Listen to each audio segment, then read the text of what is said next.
अस्सलाम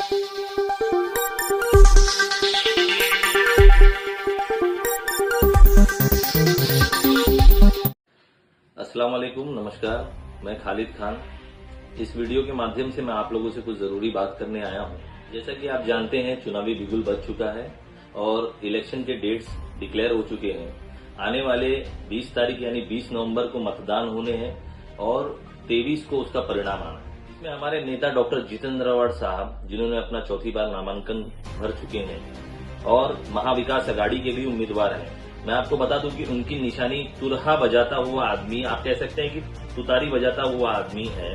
और मैं आपको एक चीज इम्पोर्टेंट ये बता दूं कि हो सकता है कोई आजाद उम्मीदवार, कोई इंडिपेंडेंट कैंडिडेट जिसको जो तुतारी, सिर्फ और सिर्फ तुतारी के सिंबल से भी वो कंटेस्ट कर सकता है। तो आपको मैं बताऊं, बैलेट मशीन में हमारी निशानी कुछ ऐसी दिखेगी।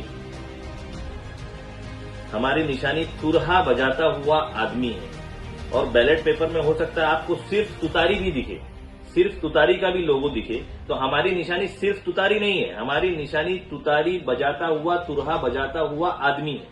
और हमारे नेता डॉक्टर जितेंद्र अवार्ड के बारे में मुझे बताने की जरूरत नहीं है। पूरा देश उनको जो है एक सेक्युलर नेता के तौर पे देखता है। और जितेंद्र अवार्ड साहब महाविकास अघाड़ी के उम्मीदवार हैं।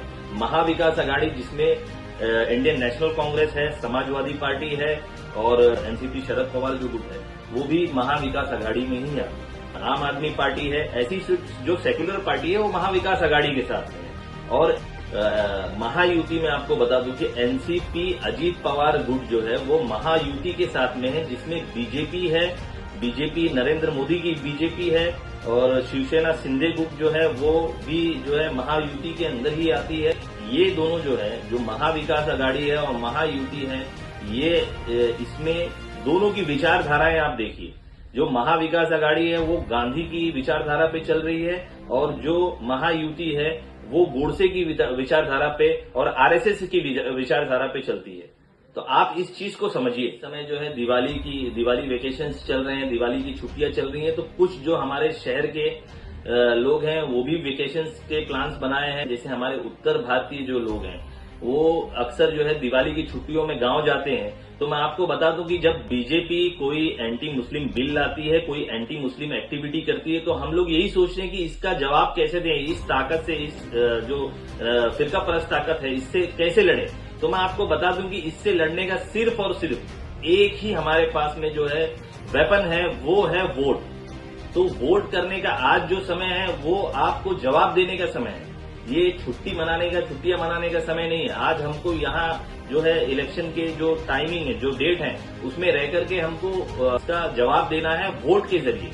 तो हमारे पास एक ये इख्तियार है कि हम वोट करके जो है अपने जो फिरका परस्त लोग हैं उनको हम जवाब दे सकते हैं। तो इससे मेरा आपसे अपील यही है कि जो लोग भी प्लान बनाए हैं वो या तो 20 तारीख के बाद का प्लान बनाए या फिर 20 तारीख के पहले जो है रिटर्न का प्लान बनाए। इसको आज जो हमारे पास ताकत है वो वोट की ताकत है। तो हम अपने वोट से ही बीजेपी को जो है जवाब दे सकते हैं। आप ये जान लीजिए कि उत्तर भारतीय जो लोग हैं, जब बीजेपी 400 पार का एक नारा लेकर के जो है चल रही थी, उस समय वो जो 400 पार की जो नीति थी उसको रोकने का काम उत्तर भारतीयों ने ही किया था और महाराष्ट्र के लोगों ने ही किया। तो मैं आपको बता दूं कि ये समय जो है बीजेपी को और फिरका परस्त लोगों को जवाब देने का समय है। अपने वोट की ताकत को समझिए और अपने वोट के अधिकार को समझिए और जो भी हमारे लिए आवाज उठाएगा हम उसका साथ देंगे। हम एंटी मुस्लिम बिल लाने वाले को और एंटी मुस्लिम एक्टिविटी करने वाले को कभी मौका नहीं देंगे इंशाल्लाह। कुछ लोग घड़ी के निशान को डॉक्टर जितेंद्र अवार्ड साहब का निशान बता रहे हैं, तो ऐसा नहीं है। घड़ी का निशान जो है वो बीजेपी के साथ में है और डॉक्टर जितेंद्र अवार्ड साहब का निशान जो है वो तुरहा बजाता हुआ, तुतारी बजाता हुआ आदमी, ये जो है जितेंद्र अवार्ड साहब का जो है निशानी है। और कुछ लोग आपको गुमराह करेंगे कि हमारा मोमिन भाई खड़ा है, हमारा मुस्लिम भाई है, उसको वोट करो। तो उनसे यही बताना कि मुमरा जो है वो कभी भी धर्म के नाम पे वोटिंग नहीं किया। मुमरा का इतिहास है कि उसने कभी धर्म के नाम पे वोटिंग नहीं किया। और जो नेता गुस्ताखे रसूल रामगिरी के खिलाफ बात करेगा मैं उसको वोट दूंगा। जो नेता अशरफ चाचा के समर्थन में बात करेगा मैं उसको वोट दूंगा। जो गुस्ताखे रसूल के साथ में खड़ा रहेगा, एक ईमान वाला कभी उसको वोट नहीं करेगा। तो इस चीजों में गुमराह मत होइए और अपना पूरा समर्थन उस नेता को, उस लीडर को दीजिए जो आपकी आवाज बनके इन फिरका परस्त ताकतों से लड़ता है। और मैं आखिर में यही कहना चाहूंगा कि आने वाले 20 नवंबर को अपने अपने घरों से निकलिए और भारी संख्या में डॉक्टर जितेंद्र अवार्ड को वोट करें, जिनकी निशानी है तुतारी बजाता हुआ आदमी। उनको वोट करके उनकी ताकत को और बढ़ाएं ताकि वो हमारी आवाज को हुकूमत के सामने बेबाकी से रख सके। मैं अपनी बात खत्म करता हूं। जय हिंद, जय महाराष्ट्र।